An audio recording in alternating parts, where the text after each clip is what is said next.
یوم عرفہ کا روزہ رکھنا، اس کے بارے میں نبی کریم صلی اللہ علیہ وسلم نے یہ فضیلت بیان فرمائی ہے کہ جو شخص یوم عرفہ کا روزہ رکھے اس کو اس کے 1 سال پہلے کے اور 1 سال بعد کے اللہ تعالیٰ گناہ معاف فرما دیتا ہے۔ تو اتنی بڑی فضیلت اس عرفے کے دن کے روزے میں ہے۔ اللہ تعالیٰ اس فضیلت کو حاصل کرنے کی ہمیں توفیق عطا فرمائے۔ یہاں یہ وضاحت بھی کر دوں کہ بعض لوگ یہ سمجھتے ہیں کہ عرفہ کا دن ہمارے لحاظ سے بھی وہ دن ہوگا جس میں حجاج عرفات میں وقوف کرتے ہیں۔ ہمارے اور سعودی عرب میں عام طور سے 1 دن کا فرق رہتا ہے، یعنی سعودی عرب میں عرفے کا دن پیر کو ہوگا اور ہمارے لحاظ سے منگل کو ہوگا۔ تو بعض حضرات یہ سمجھتے ہیں کہ یوم عرفہ کی جو فضیلت ہے یہ اسی دن ہے جس دن کے حجاج عرفات میں وقوف کر رہے ہوں، لہذا یہ سمجھتے ہیں کہ بھئی ہمارے لحاظ سے بھی ہمیں پیر کے دن یوم عرفہ کے احکام اختیار کرنے چاہیے، اور کہتے ہیں کہ کیونکہ عرفے کی فضیلت اسی وجہ سے ہے کہ اس دن حجاج عرفات میں وقوف کر کے حج کا سب سے بڑا رکن ادا کرتے ہیں، لہذا کیونکہ وہ پیر کے دن کر رہے ہیں لہذا ہمیں پیر کے دن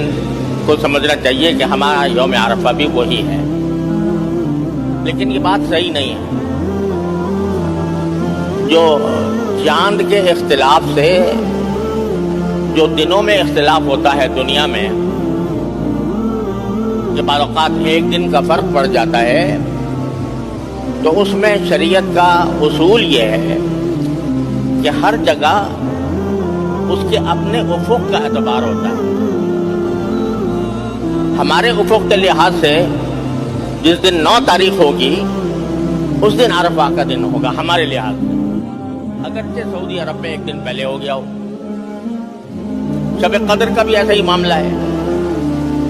کہ شب قدر میں بھی عام طور سے ہمارے اور سعودی عرب میں 1 دن کا فرق ہوتا ہے۔ تو بعض لوگ یہ سمجھتے ہیں کہ جس دن وہاں شب قدر ہو رہی ہے اسی دن ہمارے ہاں بھی ہوگی، یہ بات غلط ہے۔ ہمارے ہاں کی شب قدر اسی دن ہوگی جو ہمارے لحاظ سے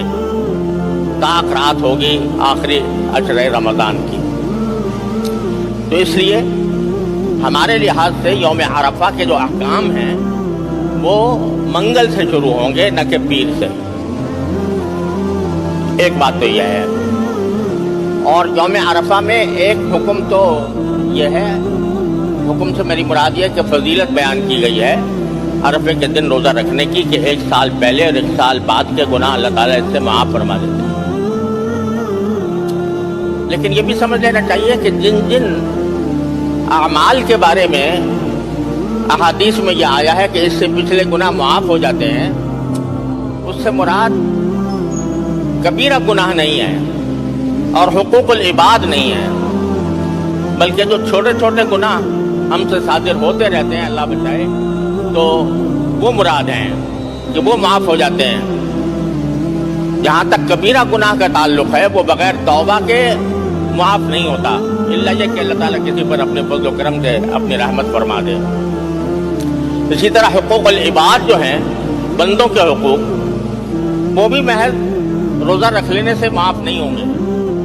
جب تک کہ صاحب حق کو اس کا حق نہ پہنچایا جائے یا اس سے معافی نہ مانگی جائے۔